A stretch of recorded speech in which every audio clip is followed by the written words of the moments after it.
Bonjour.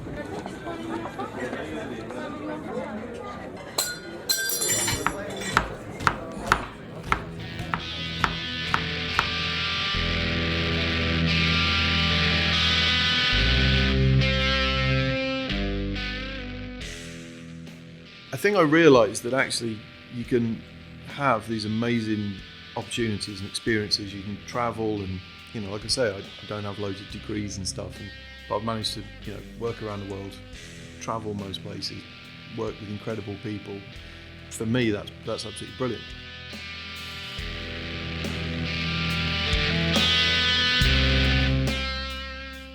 Hello everyone, welcome back to Birmingham Food Podcast, Breaking Bread. I'm your host Liam, and sitting opposite me is the handsome. I was wondering what to say. I was going to say lovely, but it's not really. No, I am lovely. See, you're not wrong, and I am handsome. So you're a good bloke, but I don't know if I'd describe you. I don't know if I'd describe any of my mates as lovely, to be honest. I'm lovely. I don't want to be anyway. Sitting opposite me is my co-host Carl. Lovely, handsome Carl. Sounds a bit flat. I'm doing you injustice now. Either way, here we are. How you doing, mate? Yeah, buzzing. How you doing? Yeah, very good, very good. Glad we got the first episode out there now. This is episode number 2. Yeah. Obviously, if you missed the one with Pip, if you're only here because you love Great British Menu and you like Stuart Collins, go back and have a listen to Pip. I'm telling you, Brummy legend. Yeah. I'm assuming anyone that listens to this is going to listen to the one before. Don't assume, mate. I hope so. I hope they listen to all our podcasts. You know what I mean? I don't know how many we've done. I should look, count. I bet it's like close to 200. No. Nah, it's 200. Maybe. Nah. 3 years. Over 3 years now. I'd guess about 50. Nah, definitely more than 50. Okay, we'll have a look on Spotify later. Definitely more than either way, this is just not important. Yeah, thank you for joining us. As ever, I will say, if you do enjoy this episode and you enjoy any of our episodes, please help us to spread the word about how great Birmingham is. We are on this mission to tell people, listen, Birmingham's not shit. I'm telling you, man, it's fucking brilliant. Who said Birmingham's young and knock them out? It's absolutely brilliant. And if you're listening to this, you probably think Birmingham is brilliant too. So help us out, spread the word. And all you have to do that is give us a tiny little like and a rating. And if you really, really like us, give us a review on Spotify and Apple, because Spotify's done this whole new thing now where they've introduced a rating system, and I'm pretty sure they'll be pushing ones who get quite good ratings. So if you could do that, that will get this word further and tell everyone how great Birmingham is. So if you could do that, we will love you forever. Not just our episodes, not just our podcast. Support any independent podcast. I'm not going to go on a massive rant, but I do want to get this out there. There is a lot of podcasts out there now.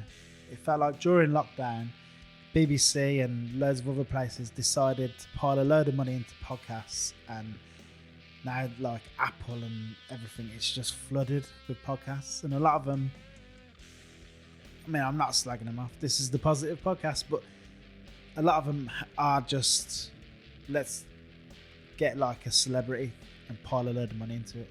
And I feel like podcasting was more about maybe what we did. We had a passion, a burning passion to talk about and speak to chefs.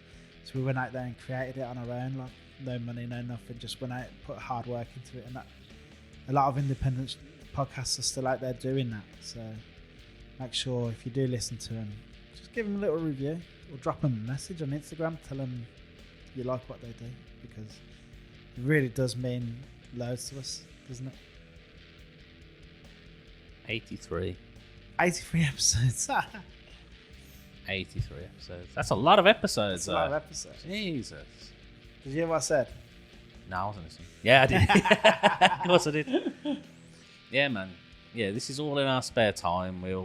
It's just a hobby for us. We love doing it. Yeah. There's nothing really. And I was just saying, there's loads of podcasts like that. Yeah, there's loads out there. So support some them. Are good, yeah. Give them a like. These people are putting a lot of effort in. Most of them are good. I just feel like radio's like just seeing it as another way of making money out of advertising. A lot of places are, and that's not what we're about. It's not what a lot of independent podcasts are about. Like, we love it. Yeah, we absolutely love it. Yeah. we get to do like we just know about cool restaurants like 670 Craig Treadwell. Yeah, we went there the other night. And a big part of this podcast, we've made friends with a lot of these chefs. So Met a lot of friends through this podcast. Cray is someone like, I mean, we were talking. The first episode we did with him was like 3 years ago. Like it was fairly fresh. Yeah. Into making the podcast. He had no restaurant then or nothing. He'd just come back down from Leeds, man behind the curtain. But we just clicked. Genuinely, like really nice guy, wasn't he? Like yeah, Sam. Got on really well with him. And Yeah. he's fucking talented as well.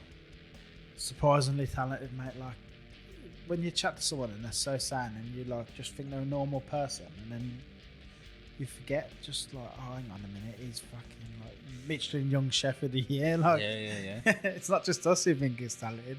Michelin Yeah. think he's talented. That new menu, mate. Yeah. Unbelievable. What was it, like 11, 15 I courses? lost count. Something I like lost that? count. Yeah. He didn't give us the menu, so I lost count. And I 12, was like, oh. I think it's 14 or 15 courses. It was a lot of food, man. A lot of food. But it was great, wasn't it? We went down there and we hadn't been there since it full opened. And when it opened, it was good. But it's gone up another notch now.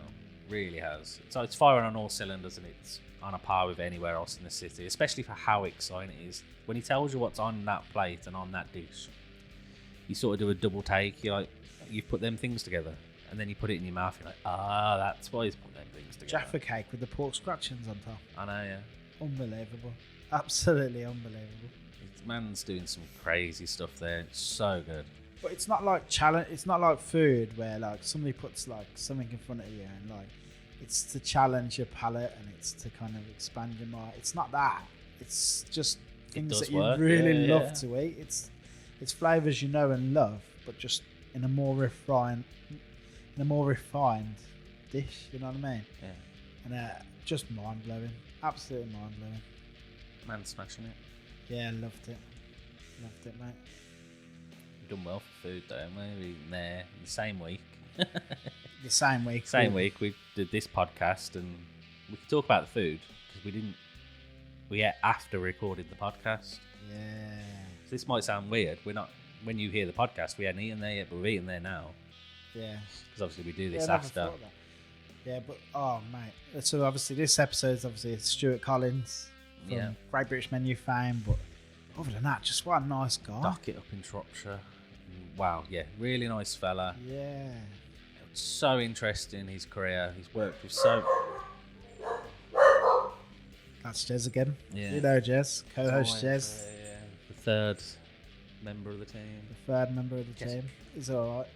I don't even know where we were now. We were talking about Stu and so we ate there then. Yeah, and we ate after. And man, the food was good. Yeah. So fucking good. It's nice as well, going up to Shropshire, like it's not that far. You know, it took us an hour and a half because we live like south of Birmingham. But from Birmingham City Centre, it's only an hour, less than an hour. Yeah. So it's not far. And there's trains. I think Laura bought your Brumman up there on the train, so you can get there. Yeah. Just a really nice restaurant in a really nice town, like, you know, Shropshire. Whitchurch, Yeah. It's in the Michelin Guide. Again, that place, how that hasn't got a star, I think it's criminal. Absolutely criminal. It's as good as any one It's as star. good as any one star I've ever been to. It's on a par with any of them. And the service was great. Fran, so nice. Like, most genuine service you'll ever have. Like, Yeah, and it was busy in there as well. And this was a lunchtime Saturday. I mean, they're fully booked. You want to go? I mean, you keep an eye out, but it's fully booked till like July now. yeah, just really good. But I can see why. Yeah, that parsnip dish was probably. I mean, I know it's January, but I'm pretty sure it's going to be on my dish of the year. Yeah, I'd be surprised if it weren't. It's one of my favourite things I've ever eaten. It was so nice.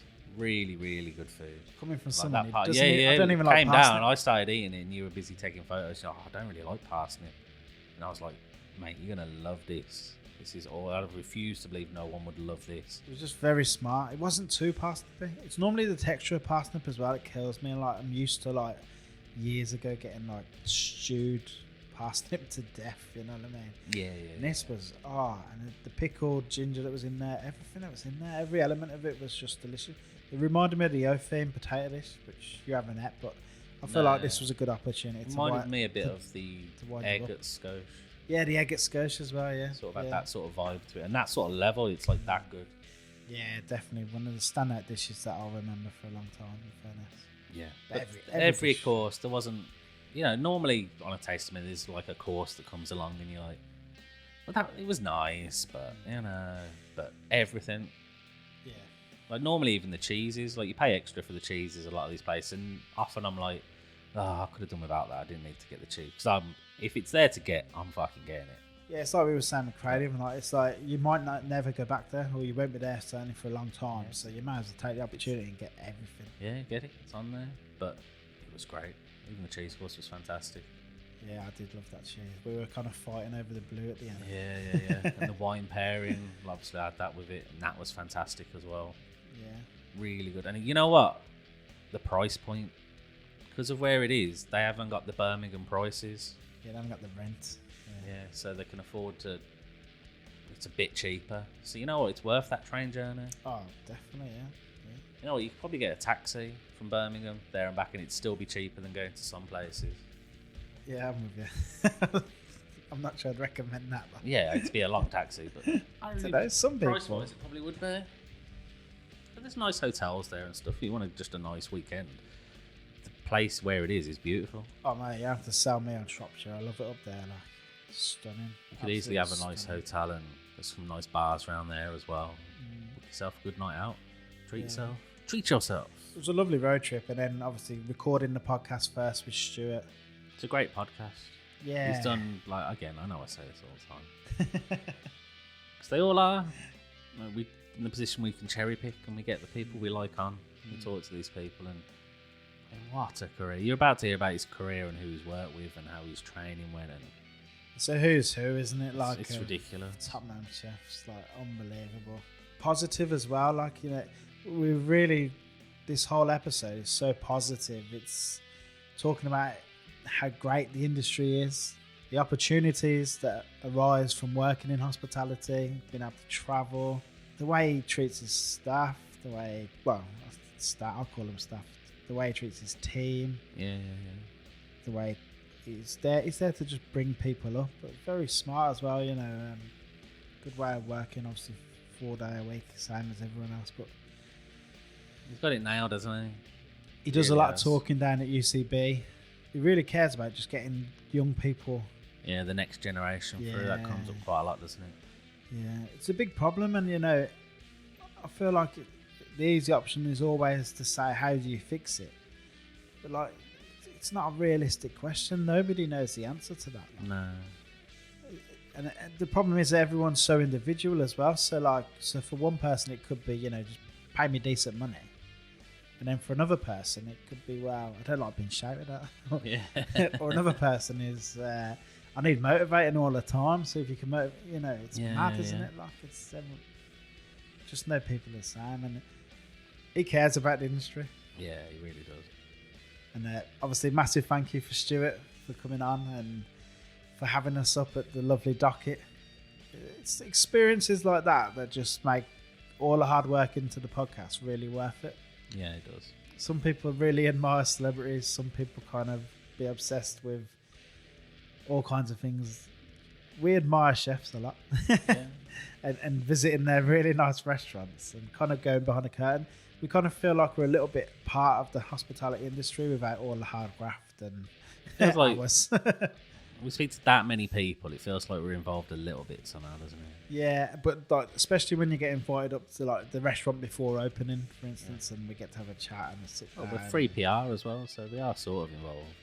Yeah, I suppose.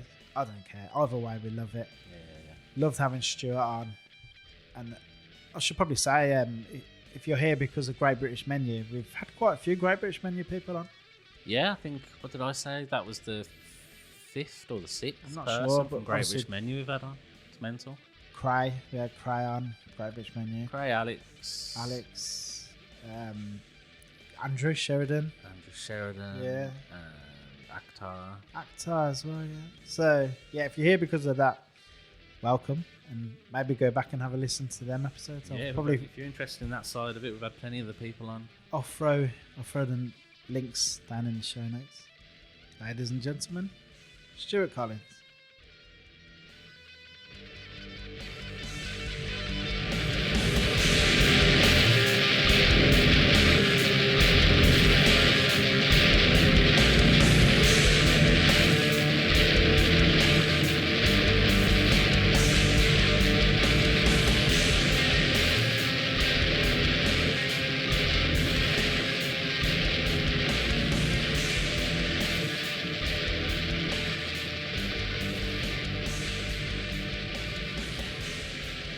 Stuart, welcome to the show. How are you, mate?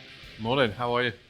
Good. Very Great. good. Very good. Good to be here. It's a lovely restaurant. Thank you so much. It's absolutely stunning inside.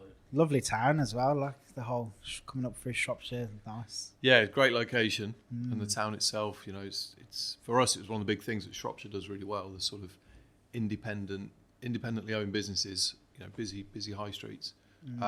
Yeah, really good. Sort of, you know, that's where we sort of we use a lot of the businesses as well. So it's, you know, really sort of beneficial for everybody. It's really cool.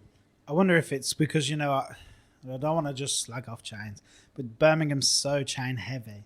I wonder if it's in the villages and towns. You probably know the owner of that shop, or you know the owner of that independent shop really well, so you want to support them. I wonder if that's how it goes.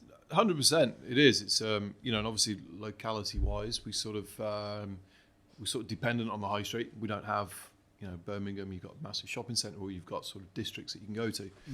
Here we've got what we've got, right? And yeah, there's obviously supermarkets, but you sort of, in terms of everything else, it's depending on that, and obviously the people that live in the town, they use the town. So yeah, it's really cool. It works well. So we start every podcast, as most podcasts do, just going back to like the beginning. Where did you grow up? Was it around here or? Yeah, so I grew up about 45 minutes just down the road from here, a little village called Wheaton Aston. Just near Weston Park, and yeah, I started basically in the industry as washing up in a butcher shop, proper old school butchers in the village, sort of Saturday afternoons, and then that turned into every day after school, and it was a real sort of boys environment, if you know what I mean. Yeah. Went off shooting and driving, and just it was a real sort of I loved it. It was way more fun than school. And yeah, so suddenly I wanted to be there more and more. And then we used to do pig roasts outside of Molyneux as well. That was sort of, had a little stall outside there on match day. And then some event catering, outside catering. Is that your team? No, I don't actually follow football. No? Saturdays, isn't it? I mean, it was time on Saturday. Like, Yeah, you don't have much. busy cooking. But yeah, and it moved from there really. And then there was a pub that we were supplying from the butcher shop, and a really sort of enthusiastic head chef there. And I ended up moved across to working in the pub. And then I remember he started talking to me about these Michelin Stars, these restaurants and obviously this was pre Instagram and all that good stuff. Yeah. Showing my age now. But yeah, and he was sort of talking about this thing, and I remember him talking about Birmingham, and it just sounded like this sort of holy grail of restaurants and cool stuff. And I was like, okay, cool. And he said, go along to the open day at Birmingham College. Go and see what you think of it. And literally, that's how it went down. I went, loved the college. As I say, school, I sort of fell out of love with school.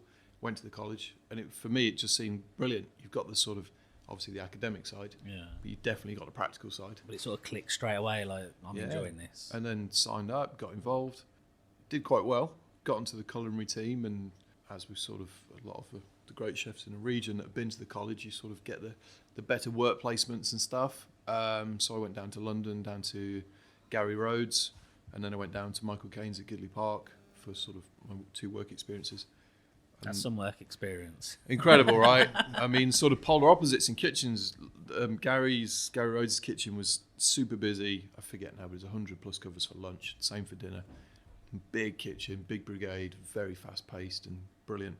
And then Gidley was like 30 covers, I think, 5 chefs, a lot more detail in the cuisine, obviously like 1-star to 2-star, and yeah, very contrasting but great experiences. And then I was really fortunate. Michael said, "Look, when you finish college, there's a job if you want it, so come work for me."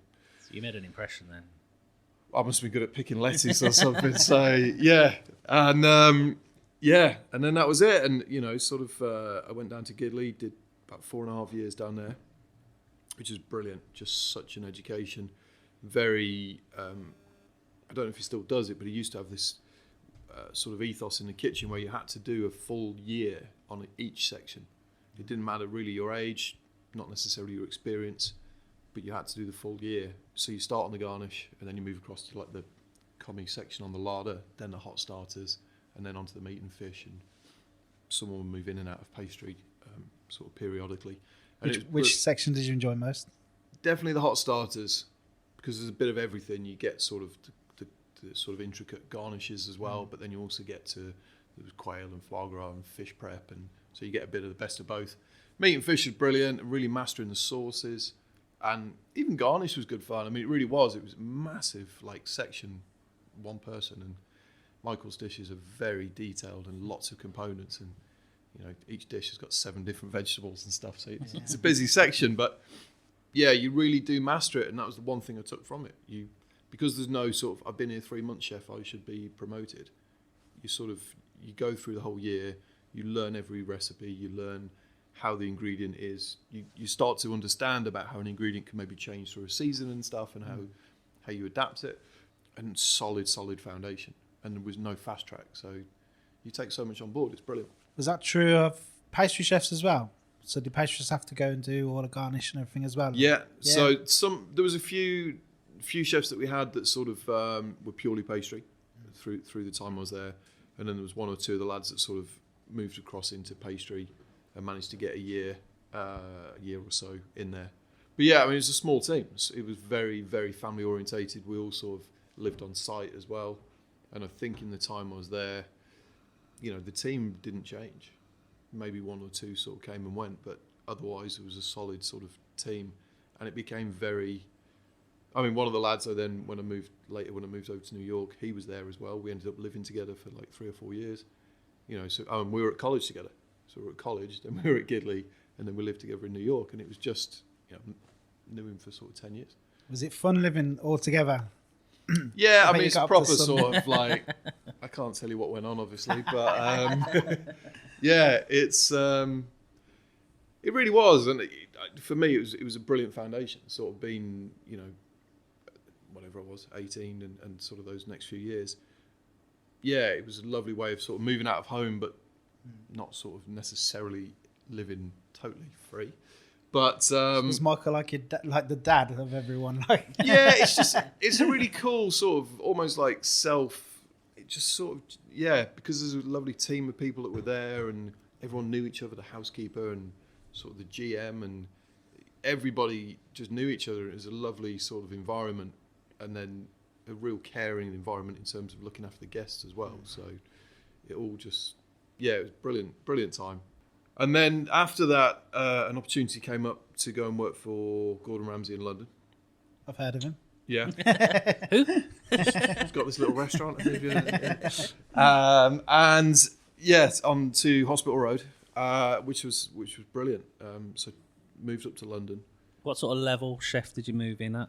So I went up as chef de partie on the larder, which was an absolute baptism of fire. It was, I mean, that was next level. Yeah, it was so, just the number of things you have to do, and it just, but again, it's not necessarily an overwhelming way. It's just brilliant, good fun, just very sort of super organised, super disciplined, real attention to detail, making sure every single thing you do is like positive and progressive, and you don't really get sort of second chances. There's just no time, but that's what drives the perfection.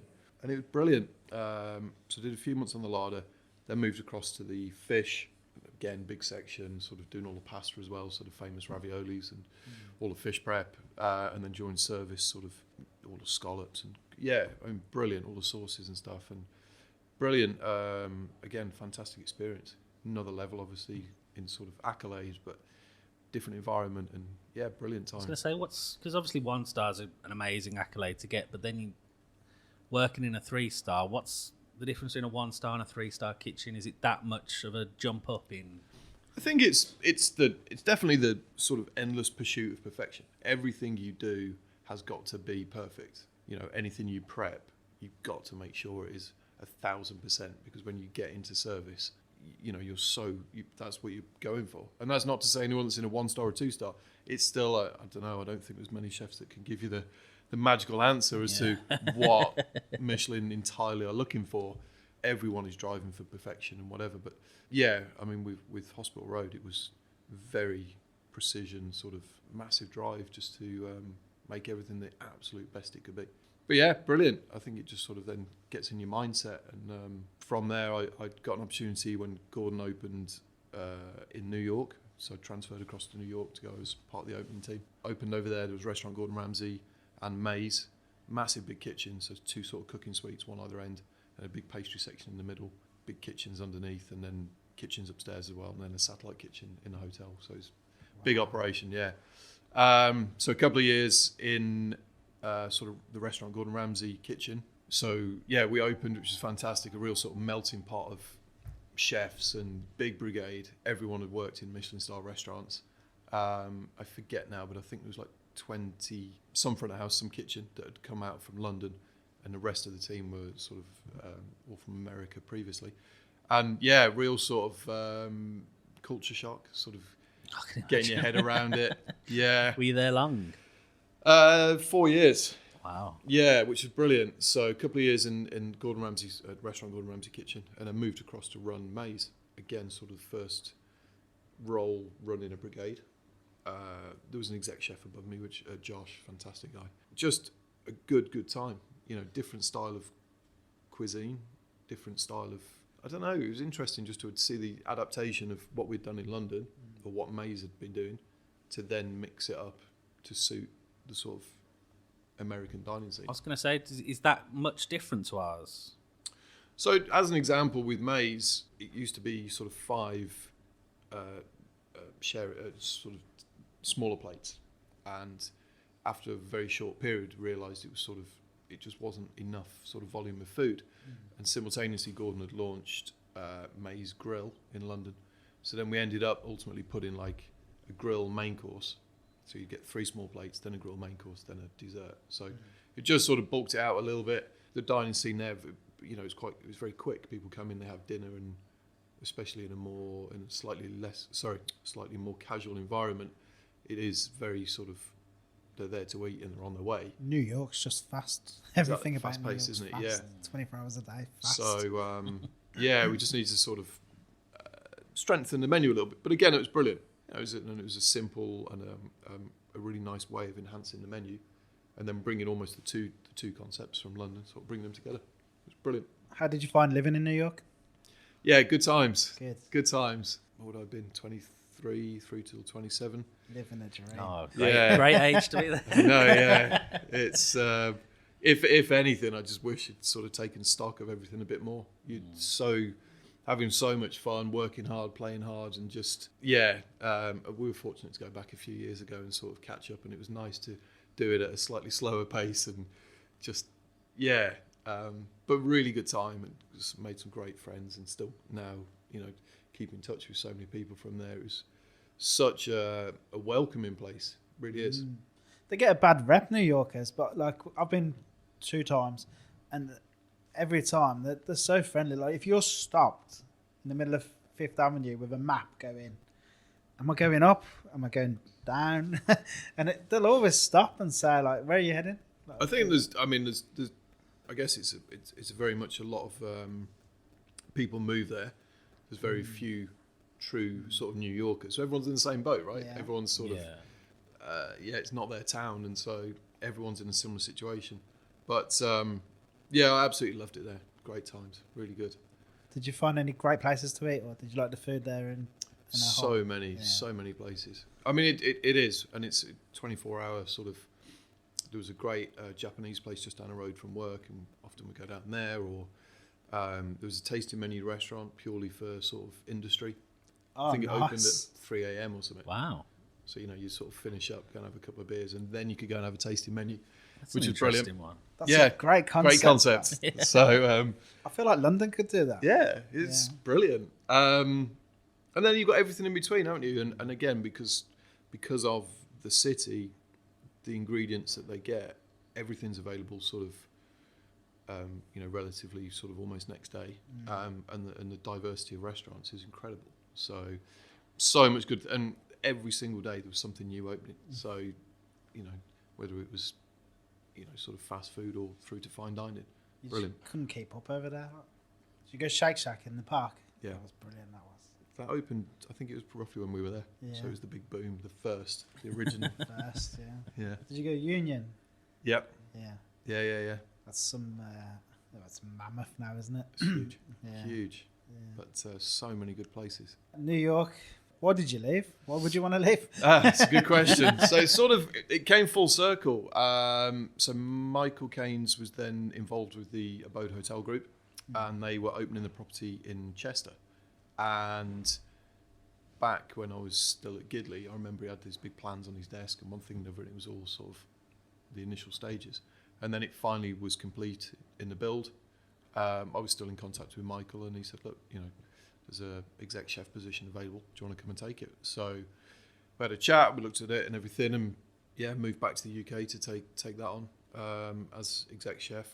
And it was brilliant, again, from a career perspective, taking that next level up to running sort of multiple outlets, different size team and whatever. There was a fine dining and casual dining, and in the fine dining, Michael was bringing in the grazing plates. So again, it was a similar idea to what Maze was doing, which is sort of more common these days. But so it was about bringing that together, and obviously having the foundation of working with Michael previously, understanding his recipes and his methods, bringing on what I'd sort of learnt with Gordon, and then bringing it together up there. It was really, really good, fantastic property. I mean, absolutely tremendous property.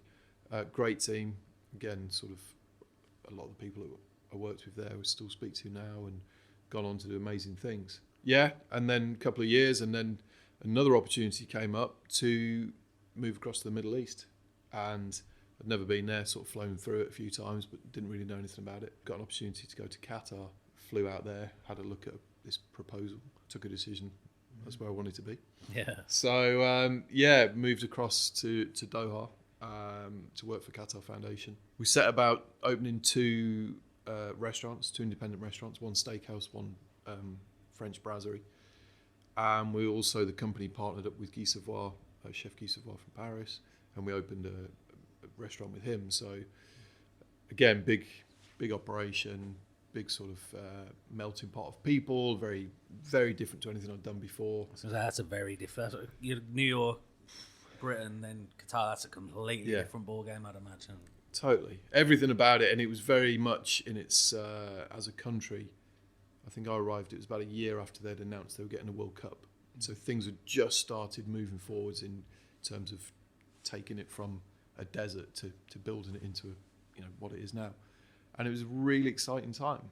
A lot of vanity projects, a lot of just stuff for fun, which is cool. But yeah, I mean, again, something we will never experience in the UK. Really cool. And then the restaurants themselves were fantastic. I mean, the steakhouse, the designers came up with this idea of using fire as this sort of link in the middle. Using that, and we sort of took on this blacksmith to do all, they made like lampshades and these sort of divider screens in the restaurant and stuff, and the bread bowls, they forged 3 different types of metal. But we came back to the UK and we found this British blacksmith, a guy called Nigel down in Norfolk, and we went to see him. He must have thought we were mad when we turned up. Hi Nigel, we want some stuff for Qatar. And anyway, he made it all, and then we shipped it all out there, and we had this amazing film made. And if you can imagine the synergy of almost a steakhouse cooking on fire, and then you got the blacksmith that uses fire to, and we had this amazing video done, and it was really, really cool. And just, I think one of the biggest things we took from it was when you do a restaurant, yes, there's expenses involved, but actually if you don't just have to open a catalogue and get everything out of a catalogue, actually a bit more bespoke and whatever. And again, you can see it these days, people getting cutlery made or individual bespoke tableware or whatever, and that was really cool. And it was nice to be able to have that opportunity, sort of, especially with someone else's money, but just to sort of get is into it an endless budget, or I was going to say, I can't imagine budget's a word. They I mean, use they've got there, pretty deep pockets, but I mean, they were fantastic projects, that real eye openers, and sort of really, really cool. And of course the team, I forget now, I think we had 39 nationalities in the team. Wow. So very diverse, very interesting in terms of managing all those different nationalities. I was going to say, is there a language barrier there, or is it just everyone's just learned French or English and you have to speak probably one or the 50% other? of the team couldn't speak English, definitely not great English. The business language is English, which was helpful for us. I did wonder this, but surely when you worked in New York, when you worked in London, it was a diverse kitchen anyway. Like, so. Yeah, New York, there was a very sort of large Hispanic influence, which was great. And then, in Qatar, we had everything, sort of Europeans, obviously Arabic, Southeast Asian made a large percentage of the team, less sort of Western, but yeah, it's... How do you go on to manage them individually? Do you have to just kind of learn quick, like pick up on like the sort of differences in like culture, like even like, sometimes frowning can be one thing in some place, and did you just have to learn fast how to adapt? And it is, yeah. It really is. And I'm not going to say it's impossible, but it's very, very difficult because you have, and again, everyone's sort of, if say you come to work in a restaurant in England, it would be managed in an British way, if you know what I mean. Whereas we were all sort of visitors there was no set sort of way. No, exactly. Because it was neither my home nor anyone else's. So yeah, it's really interesting. But again, you learn a lot. You learn a lot about managing people. You learn a lot about really getting the best out of people. Absolutely brilliant time. Just really, really good. You're doing all this with your partner as well? So yeah, Fran and I first met when we were working in Chester, and then when we moved to Qatar, Fran managed to get a job with the same company, so she moved out there with me. We had a great time, brilliant time. How old were you when you left home? Because it sounds like from all this that you left very young.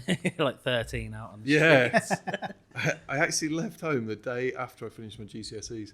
So Wow. You'd be like, I moved to a pub near Birmingham in Clent. I was there for a very short time, the day after I left school, and then sort of came back, and it sort of went on to college. So yeah. Do you feel like that kind of contributed to your success? Do you feel like it was like, I have to make it now because I've left home, so if I don't, it's not like, if we were to go and work as a chef in Birmingham, it's like, oh, if it doesn't work out, my mum and dad's not going to kick us out. We'll be all right. But if you're paying for your own digs, paying for this, paying for that, something at the back of your mind, like, surely I've got to work. And once you've left home, there's something about coming home and saying, could I come back? You went to London with like big intentions, like, I'm going to go make it in the big city, and you come back, I'm sorry. Can I come back? Did that drive you at all? I think I realised that actually you can have these amazing opportunities and experiences. You can travel, and like I say, I've got GCSEs and a MVQ from college. I don't have loads of degrees and stuff, but I've managed to work around the world, travel most places, work with incredible people. For me, that's absolutely brilliant. And if it means that I have to put a bit of commitment and dedication to work and take a bit of a gamble, but equally, moving abroad, I remember speaking to like a good friend of mine, and he said, "Oh, I don't know how you do it. How do you just move abroad?" I said, "Well, listen, when I first moved to New York, I took 2 suitcases, $250, and I thought I was flying to New York, but I actually flew to New Jersey because I didn't know the difference." So there's a big chunk of your 250 gone anyway. So trying I to get to back Manhattan with into 180, and I'm like, okay, cool. But yeah, and then you just get on with it. But then it's quite nice because then you start building a life and finding somewhere to live, and no different when we moved to Doha, and it's quite exciting. It's brilliant. Do you feel like maybe we don't tell like anyone thinking about going into this industry?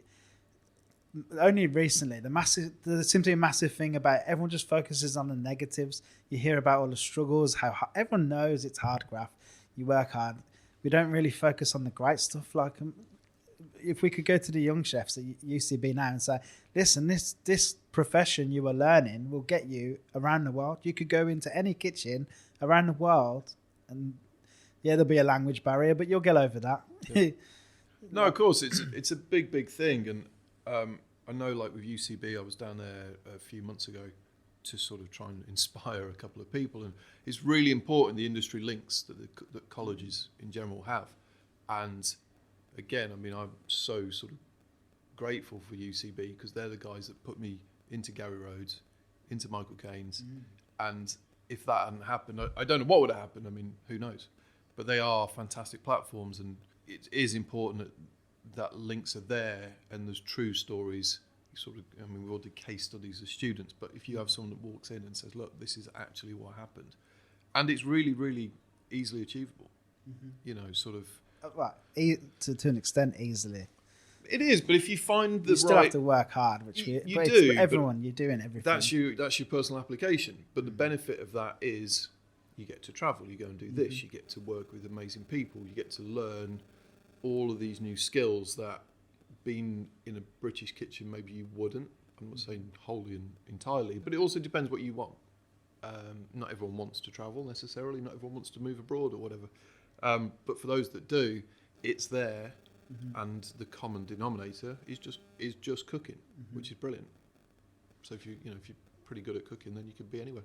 And even before you get to UCB, because most of the people in UCB have already decided they're going to join the industry, but to the 14, 15-year-old who's going to their school advisor, career advisor, it'd be nice if there was some positive stuff out there for them so they could see it. So they're not just watching something negative about, oh, it's really hard. Yeah, it's long hours. You're going to miss most Christmases and birthdays. Yeah.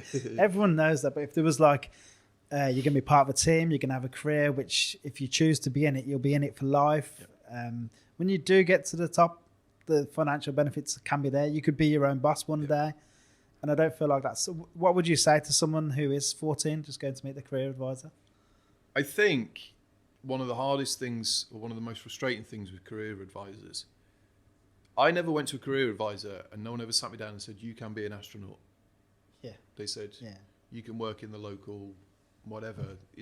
And they look at the immediate, and I get that, and I appreciate in terms of they're there to sort of facilitate the local surrounding areas, but there was never that massive aspirational, and I really wish someone would, and I feel if a 14-year-old sat down and said, Miss, I want to be an astronaut, they'd be, all right, calm down, But why? I mean, it's ridiculous. That's wrong, and you're absolutely right. There's sort of not the negativity, but the reality is, anyone can have anything if they apply themselves. And in terms of our industry, it's incredible. Really important with our industry that you find where you fit. There's nothing right or wrong in not fitting in any sort of sector. It is so diverse that, sort of more fast-paced, more casual dining might suit somebody, or really sort of intricate tweezer work with your earpods in, that might suit someone else, but it's not for the same person. And it's really important that you find where you fit, so then you're comfortable. There's nothing worse than sort of working somewhere where you're either sort of bored or it's pushing you beyond your comfort, and then you hate the industry, because that's not. It just a certain environment doesn't. But that's no different in any industry, surely. No, it does seem like one of them industries where it doesn't matter about your background. You can come from any level, any place in society. You don't have to have a silver spoon in your mouth. Quite the opposite a lot of the time with a lot of chefs. It's anyone can be that level if they apply themselves and do it. The opportunities are there for people. 100%, and I think again that is one of the hardest things with getting people into the industry is you don't need any qualifications.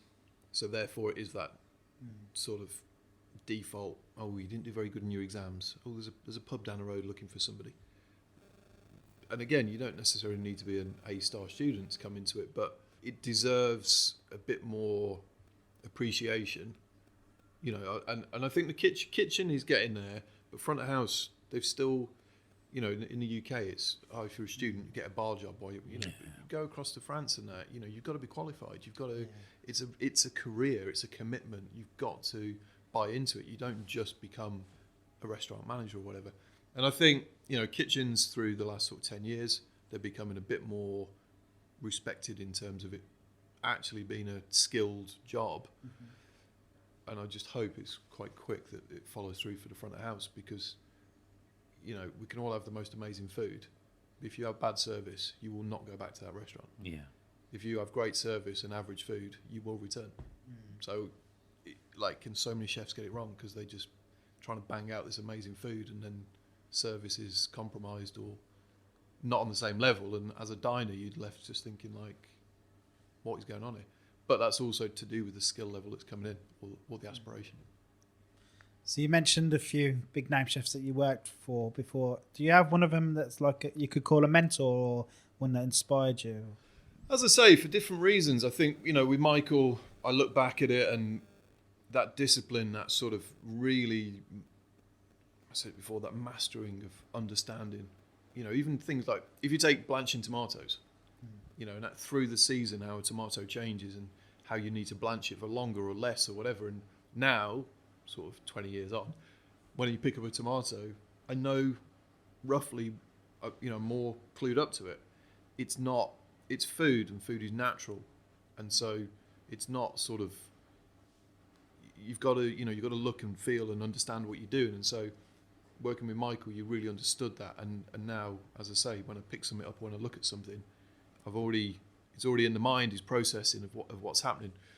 And also from a management perspective with Michael, he was very recipe driven, very sort of, there was no room for manoeuvre, no room for sort of artistic creation, and I understand that, and that's cool. And I mean, look, he held 2 stars at Gidley for so long. There's a lot to be taken from his management. Then moving across to Gordon, in a way, it felt a bit more fluid. There was a lot less recipes at Gordon's.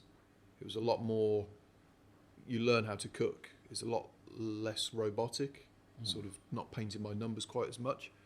But I think from my development, getting that painting by numbers, following a recipe, meant I then had that self-discipline and understanding the processes that when I went to Gordon's, where, like I say, there wasn't a recipe file as such, you'd still got that in your mind. You sort of knew what you were doing, and then you get your own notebook and start doing your own recipe book, if that makes sense. Yes.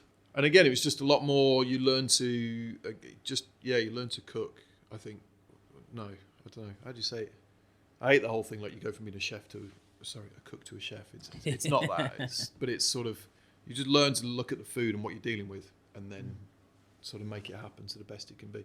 So yeah, different things from different kitchens, and then again, even sort of the most people I look at now are the ones that I worked with, and I think those that have gone on to either get, well, not even just stars or anything. I've got a great lad that I worked with in New York, and he went off and opened a burger truck, like a burger van, and that's brilliant. I love seeing it because he's got the same commitment and dedication to making the burgers as he did when we were banging out 2 Michelin Star food. Well, there's very few things more pleasurable than just picking up an amazing burger and eating that. It goes back to most top-level chefs we've spoke to on this podcast now. They all say you can nearly tell how good a chef is by the way they handle an ingredient, by the way they whether that's a burger, a ribeye steak, or a scallop. Yep. So you can tell straight away. No, for sure. And I think it's, again, we've all had sort of bad burgers, and we've all had good ones. And again, it's, as a chef, I think just trying to make the best of whatever it is you're making, that's inside you, isn't it? And you just carry that through. So, is there much of an job interview process? So you've moved from like Michael Caines to Gordon Ramsay to this. Is there an interview, or is it just they know you by reputation, so that's how you get the job? With Gordon's, I don't know if you call it an interview. It was sort of turn up, and I spoke to Mark Askew at the time. We sort of agreed to come on do stars, do like a trial. And I mean, to be fair, it was quite a lot of people going through that kitchen at the time. So I think you sort of, it was a great opportunity. And then obviously going back to Michael, I'd sort of spent many years with him, and there was a bit of a natural sort of going out to Qatar. There was quite a few interviews for that, but it's funny. I'm just thinking about my team here now, and 3 of them have literally just turned up on the door. In fact, one lad dropped me a message through Instagram.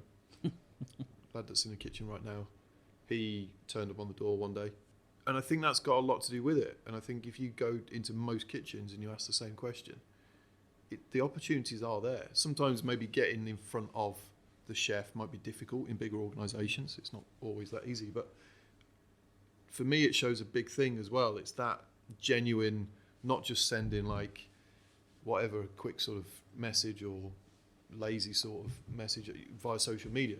If you're prepared to turn up to the door and sort of knock on the door, and that's the first thing as an employer that I want to see.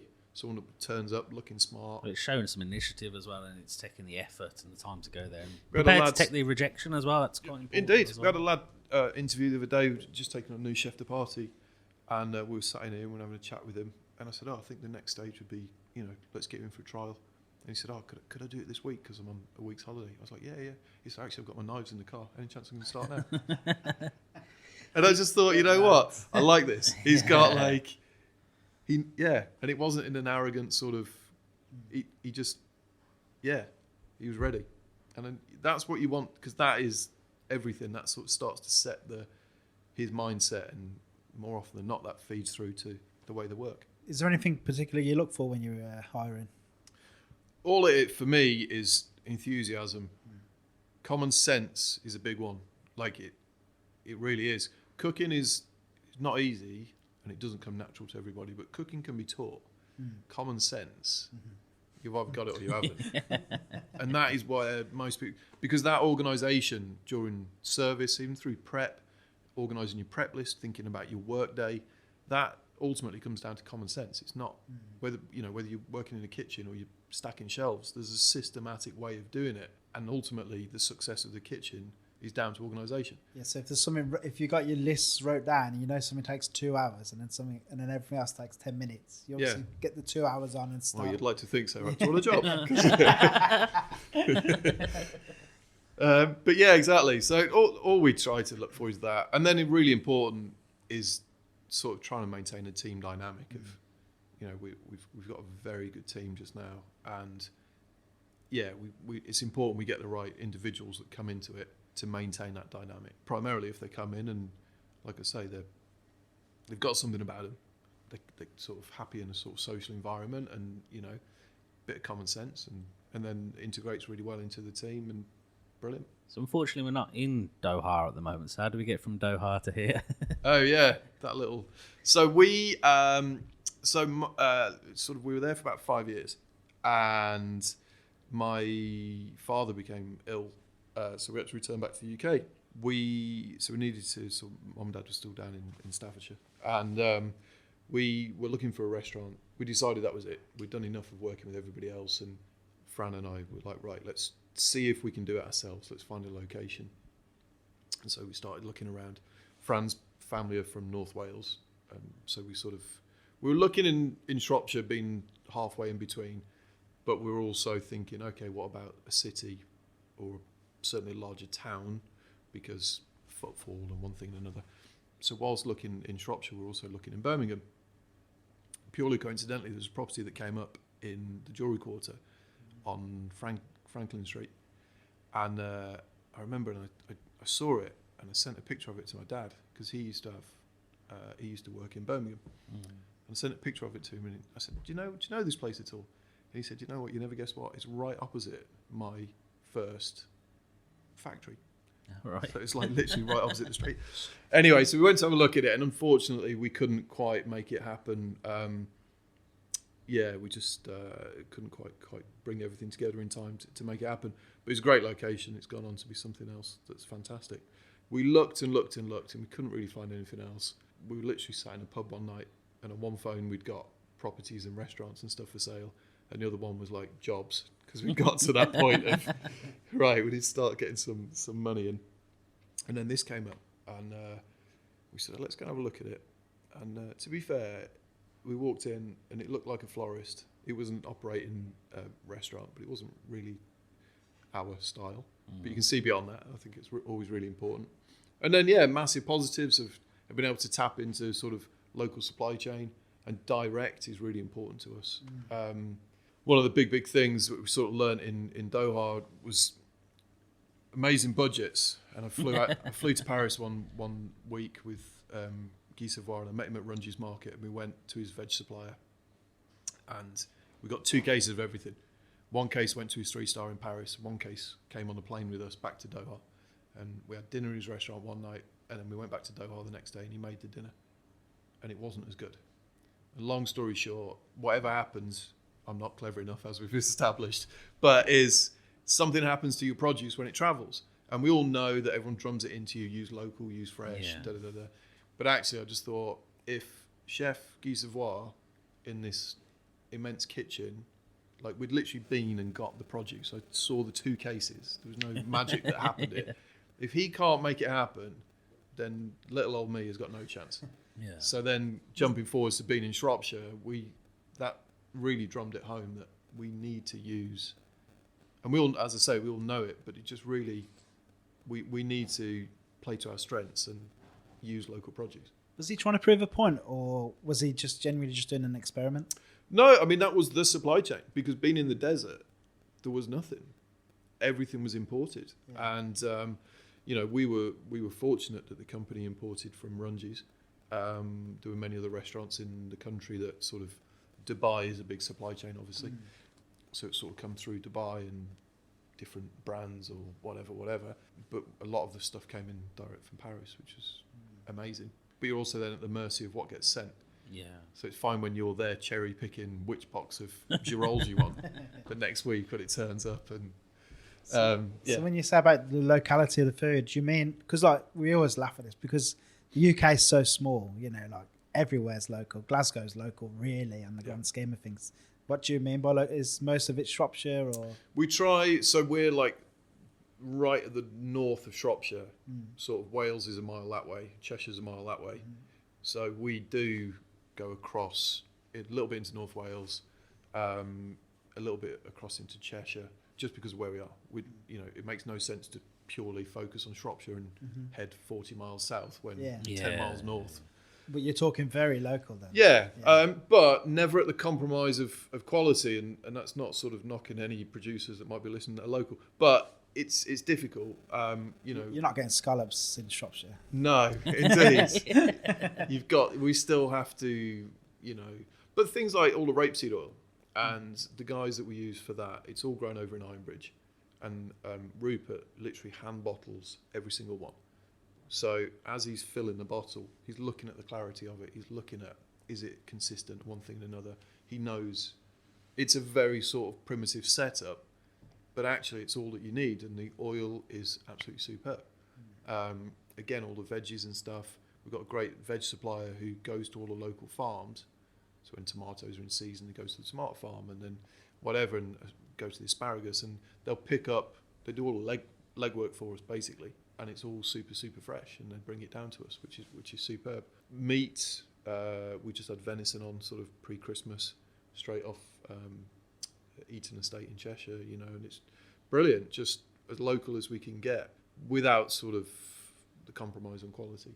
I think I asked that question diverted from the original question, which was we were talking about how we got set up here. And I think you got as far as you wanted to source local ingredients. What was the genuine next? You found this place, and then was it just opened it and people swarmed in? No. That would have been nice there. Yeah. No, so we opened. So we sort of set about. We did a bit of redecoration, bit of work in the kitchen, and I wanted to go all in with a tasting menu from the get-go. That was the dream, and then Fran very wisely said, look, we need to do an a la carte menu, and we've got to get people in. And when we were decorating and people were walking past, oh, what are you guys doing? And we're going to do a tasting menu. Oh, what? What's the price point? And when we first opened, our 7-course tasting menu was £37. Wow. Right? But we were expensive. Oh my gosh. So we were just like, all right, it's going to be interesting. Anyway, so we opened and we had the tasting menu and we had the a la carte. And through probably the first 12 months, we slowly saw a move across to everyone taking 90% taking tasting menu. We then got the confidence to sort of knock the a la carte on the head.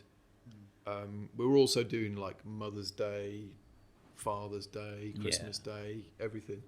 And again, the difference when it is your business and you've got people to pay and bills to pay and, sort of not massive backers or anything to rely on, you have to, sort of make the business work. And then, slowly but surely, we've moved across to exactly where we want to be, which is the tasting menu. Really dialing in on each dish, making sure that everything's as good as it can be. Minimising food waste was a big one. The great thing, not with people moving across the tasting menu, yes, it moved more towards what we wanted to achieve, but equally, it left us with a load of sort of whatever rare breed meats or wonderful fish that was left on Saturday night that were then thrown in the bin. And whilst there's a financial side to that, it's also just morally really wrong. Yeah. So that we're sort of pleased to be able to knock that on the head as well, because that's not an enjoyable thing to be going through. So and now we're sort of 4.5 years we've been here. The restaurant for the last since sort of lockdown, we've been fully booked. We're fully booked now through to pretty much July. Amazing. Which is amazing. A team of 14, I think we've got. Which for the first year there was 3 of us. So it's been a real development, and even the restaurant itself has just gotten better, and we're really happy with where we got to. How did you adapt from going from chef to business owner? It's definitely tough, definitely stressful. Again, being in Qatar, I moved up to be like F&B director for a while, out of the kitchen, which was not really what I wanted to do, but it gave me the insight of the financials and running a business and contracts and all the boring stuff, which again, then when we came to our own thing, it just put us a little bit in better stead of, we're not just a chef and a restaurant manager trying to make it happen. We sort of got a better understanding on how business works. It becomes a bit more personal to you when it's your own, that's the thing. Very much. No, very much. But I think really we spoke to a few restaurants, great restaurants, and everyone seems to go through a similar thing. That whole development, the first year, you just chuck everything at it. You open all the time, just trying to survive. Firefighting, isn't it? Just trying to put out fires left, right, center. You've got a budget. The budget is blown out of the water. There's no money left in the pot. You're desperate to get people in. Yeah. You're desperate to show people what you can do. You're desperate to, get people to believe in what you're doing. And I think now that, when we look at the reservation diary, we've now got regulars, people that come once a month, once every 2 months or whatever. That is incredible. That is amazing. And it feels great that we've achieved it. It's nice that we're now developing the team. Felix, that's in the kitchen, he started with us in 2018. He's been off and do a few stages, fantastic restaurants. And then he's now come back as like senior sous chef. Want to get him up to like a head chef position. Anna's in the front, similar thing working with Fran. And that's now really important to us, that we can build that next generation, give them the skill set to hopefully stick around or go off and do their own amazing thing. I mean, who knows? But it must feel like a huge responsibility now to have like your team. You got to look after them. Yeah, it's quite nice though. It really is. It's nice that the diary is nice and full, and it's nice, especially just now, to be able to say to the team, look guys, you can see the business on the books. Your jobs are more than safe and secure right through up until July. And the only reason it's July is because the booking system is not open beyond. And we don't take it for granted one minute, but it's really nice to be able to say that to 14 people. And then you have like 4-day weeks and good breaks and stuff. 4-day weeks, Christmas we shut for 3 weeks. Oh, amazing. So that everyone gets Christmas and New Year off. They work their socks off through the year, and so many years that we've done it where you work in Christmas Day or you get one off Christmas Day or New Year. I mean, again, it's fine. But for us, we just we've got a little one as well. So we now, that's what we want to do. It's we want to be at home opening presents at 6 a.m. with a very excitable youngster, and the team can enjoy the same. And then when they come back in January, it's full throttle and off we go. It's nice for him. Is there anything now you wish you knew when you open? Don't open a restaurant. No, not at all. Yeah, you're always learning, right? And there's always things you could have done better, and I don't know, because it's also very much about the time. And I was going to say, something like even just investing more maybe in the property, or we really focused on things that people used. So we made sure we had great glassware. The plateware was nice. The cutlery was nice. It took us a couple of years to buy new chairs. We've only got 40 seats, but it's a big investment that when you've got to replace them all. We changed all the tables and stuff a couple of years back and had the place redecorated. I mean, I'd have loved to have opened the way it is today, but I guess like anything, you grow into it, and every time someone did walk past and sort of has a bit of a dig at you, you become unnerved. And I think one of the biggest things of going from working with somebody else is no different with the food you produce. When you're a head chef for somebody, you make it and then you give it to the exec chef and you get the seal of approval one way or the other. when it's your own, that isn't there. But then when it's your own restaurant, everything, you know, the lights, the menu paper, the cutlery, the uniforms, the music, the toilet paper, you name it, people will criticise it. And suddenly you've got to think of all these things, and you have to take that approval in the first instance and then hope it's what everyone's looking for. It's crazy. Do you read TripAdvisor? Yeah, we do actually. We read all of them. We're very fortunate. There's only a couple of, I think it's 3 stars, unless anything's gone on yesterday. I haven't read it. Unless I'm going somewhere new, I don't bother. Like, you know, if you're going on holiday or something, I tend to rarely read it. But I think we always read all the reviews that our reservation system as like a follow-up email thing. And, you know, we do look at every single one, not because we sort of, you know, focus on all the negatives, but it's really important to us to keep our finger on the pulse. And even if someone has got a slight negative, someone said the other day that dinner had been great, everything was great, blah, blah, blah, they were just a little bit cold. I mean, you know, it's absolutely freezing at the minute. We're in an old building. We're not blessed with, like, the most efficient heating system. It's on full whack. I mean, there's not much more we can do, but we can go out and we can get another little heater.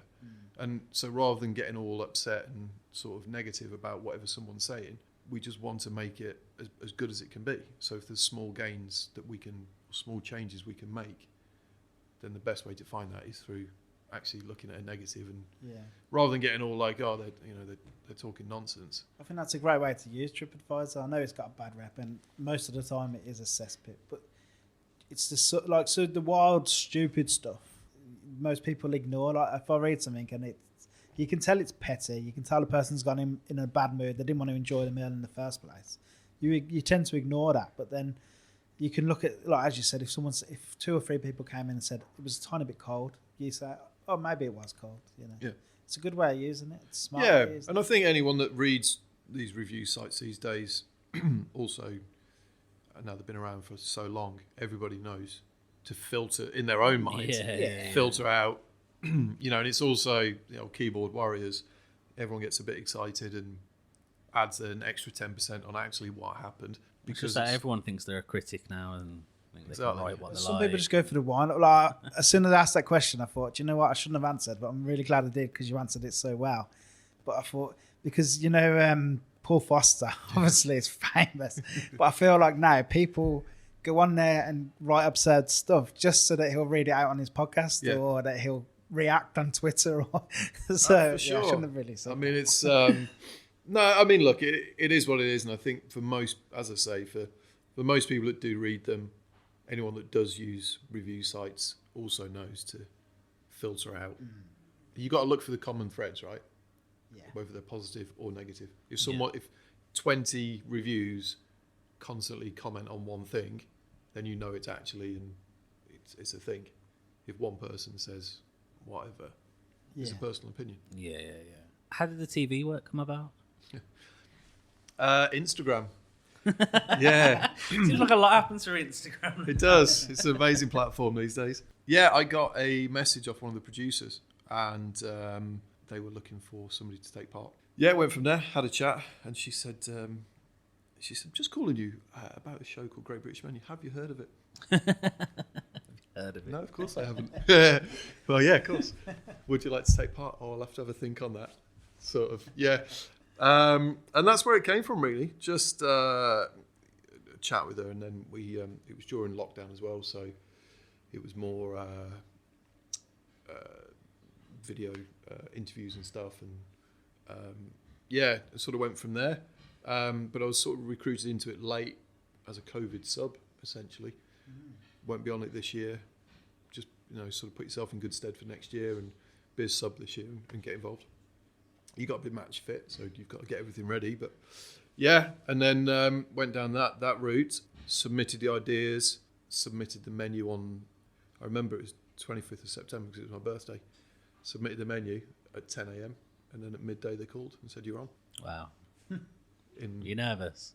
Well, it was such a short lead time. They'd only contacted me, I think it was about 3 weeks earlier, and then filming, if I remember, was early part of October. So it really was, from the day they told us, it was like 11 days or something. We used there's a kids pottery thing, you know, you take them and they do their paw prints on the plates and stuff. Yeah. So we got them to do all the plateware. I was like, well, where am I going to get bespoke plates from in like 11 days?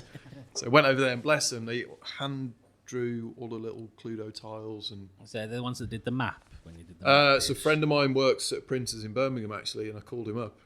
And I was sat at home and we were playing with our kids, you know, the little, what do you call it, where you take the shapes out with it. It's got like... Oh, like Operation. Yeah, sort of thing. It got like the little shapes in a jigsaw type thing with the little pins in them. And I sent him a picture of it, and I was like, I need a map that's like this, that's not got pins in it. So we pulled it together, which was absolutely brilliant. Pan that we used on a main course. We use an amazing company called Netherton Foundry, and she makes all the cast iron cookware. Yeah, seen them. They look awesome. I look at that. I never buy anything because I can't afford it, but I look at the page and like, I want to buy that. It's so good. And bless her, I called her up and I said, Sue, I need this pan. I need to represent Shropshire, and I want to do these beautiful purple potatoes down the road, and I want to put them in one of your black cast iron pans. Can you send me one tomorrow? And she said, oh, we haven't got one. And then the next day it turned up in the post. I said, Sue, what happened? She said, it's fine. I sent him out and he went and cast one for you overnight. Oh, wow. And then got it up to you, which is just brilliant. So, yeah, people were just amazing. The plateware came out of the kiln on the Sunday. I was driving down to the studio and it's like hot in the back of the car. Wow. It was so last minute on it. And then it all leads to, we kept saying, right, we must watch a few episodes in detail. Like, we all watch GBM, but it's sort of on, and you take notes of the food, but not the surroundings. Yeah. We just never got around to it. I forget where it fell now in terms of lockdown, but I think the restaurant reopened around the same time. So we're busy trying to get the restaurant open and concentrate on GBM menu and stuff. Never got time to rewatch any episodes, and before I knew it, stood in the studio, sort of canapes are on the pass, and you're like, right, we're off then. And yeah, brilliant experience, really cool. Is it genuinely competitive between, like, you won the Central region, didn't you? Yeah. Last year. I think we got a really good group. Shannon was great, Liam brilliant, Sabrina's food exceptional, and I think we got a really, really good group. That sort of, it was competitive, of course it was, but actually I think we all equally understood that, yeah, I don't know, I think you just go and you do your own thing. For me, you've already submitted your menu, they know what you're doing, you've got your props. I mean, there's very little, not deviation from the plan, but you're set, you know what you're doing. You know, you can't just change a dish on the day or whatever. So afterwards you just go in and cook your socks off, and that's all the competition you need, right? You go in feeling confident, you've got a good link to the brief, and you stand behind your food. But no, it was good fun, really good fun. Do you find it's a great advertisement for your restaurant as well? Like, do you go on the next day and you're like, I've got like an extra 10,000 followers? And so we're talking to the producers, and they said, look, just make sure your website's sort of up to speed, because it's going to get busy. So we called our IT guy and said, look, this is going to happen, blah, blah, blah. How many people do you think? And he said, well, you got bandwidth for about 10,000 hits. So I was like, that's a lot of people, right? Like, that'll be fine. Anyway, within like 10 minutes of the show airing, the website was down, one thing or another, 144,000 people had been on the website. I'll watch that show and I'll sit there with my phone ready to look up who's. So I'm like, I haven't heard of that one. What's that restaurant? Yeah, Start it's looking it just unbelievable. The response was like so overwhelming and brilliant. I mean, truly brilliant. The bookings just flew. I mean, it's a massive positive thing, and it's difficult today, isn't it? Trying any marketing. You know, there's so many social media platforms, but I was talking to one of the younger team members and said, you know, within your house, you know, probably her and her sister is on like Snapchat and, I don't know, Instagram or TikTok or whatever. Us oldies now are on Twitter and Facebook. Yeah. And then mom and dad are on newspaper and radio. So from a marketing perspective, where do you target? I mean, you cannot be on every single platform. You've got to find the market you're going for. And obviously with the TV, I mean, it's just such a massive advert. I mean, it's incredible. I think it's 3 million people or something watch it.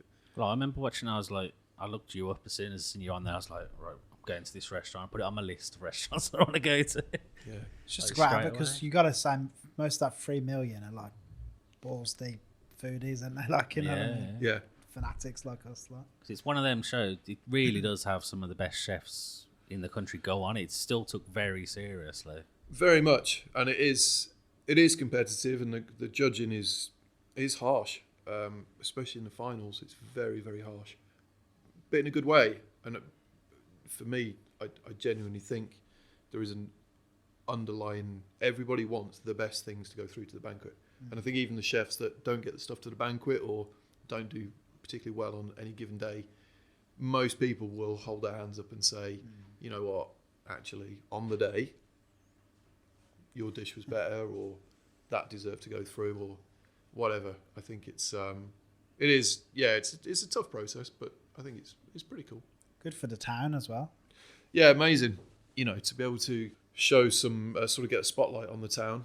It's a lovely town. We get so many people now travelling. We had a couple last week drive up from Portsmouth in the day.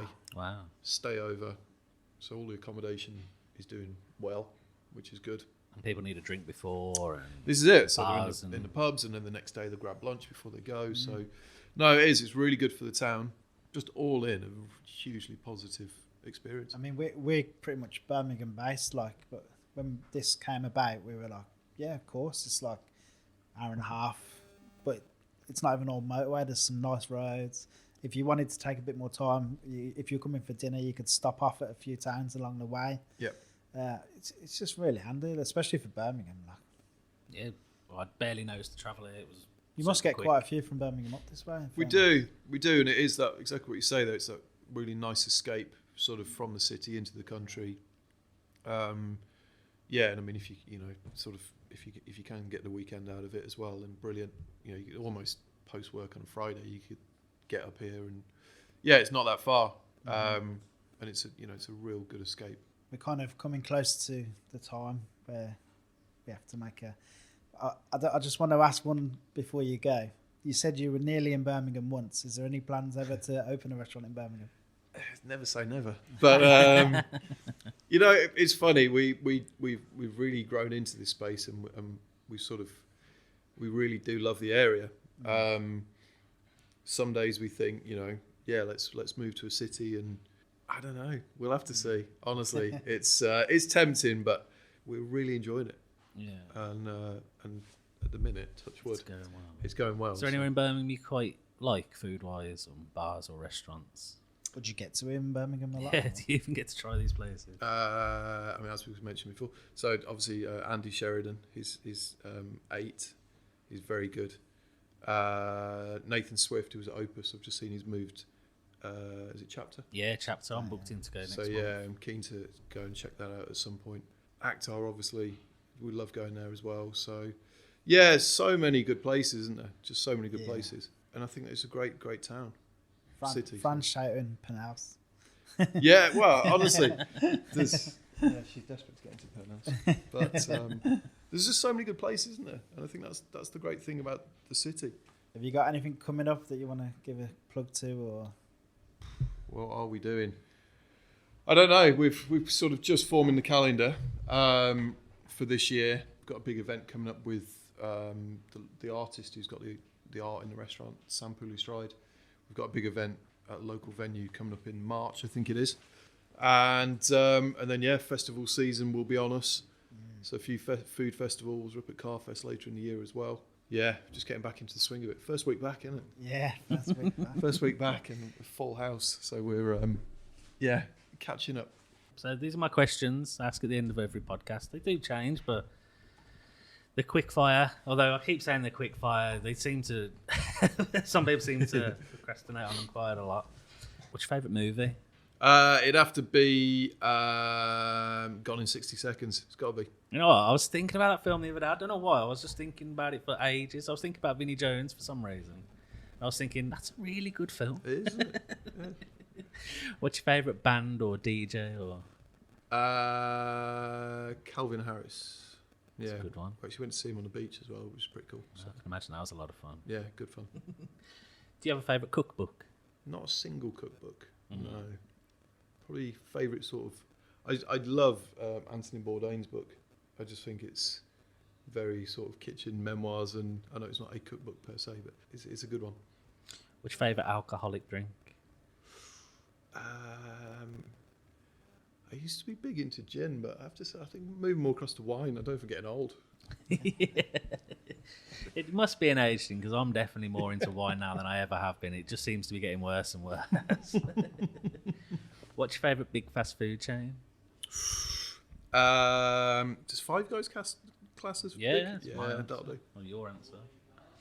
What's your favourite takeaway? Ooh, fish and chips. Oh, good one. What's your favourite dish that you'll cook at home? Do like a salmon with sesame and ginger and then like a dashi with some noodles and stuff. Light. We try to eat healthy at home, and that's loads of flavour and just great. Sounds good. Definitely the best chef answer I've ever had. It's normally like beans and toast. Yeah, or it's something. just, no, I don't cook. Oh, yeah, exactly. It sounds like we live really posh. We're only at home once a month. What would you class as your favourite cuisine? Probably Asian cuisine Tea or coffee? coffee. And what's your favourite food destination in the world that you've been to? Ooh. I really enjoyed like Australia and New Zealand. I should put them the same. I think it's I don't know whether it's about. I mean, food's all about time and place, isn't it? But it just feels great down there. The produce is so ripe and delicious, and I had good memories of great breakfast in Brisbane or even down in Melbourne along the water there. Just really, really good. Amazing. Anything else you want to talk about before we shoot off? I need to get the bread out of the oven. Get the bread. Good man. Thank you very much. Thanks Thank for you inviting so us much. up here, and thanks for your time, and really Wonderful. appreciate it, Stuart. Thanks for the chats. Thank you.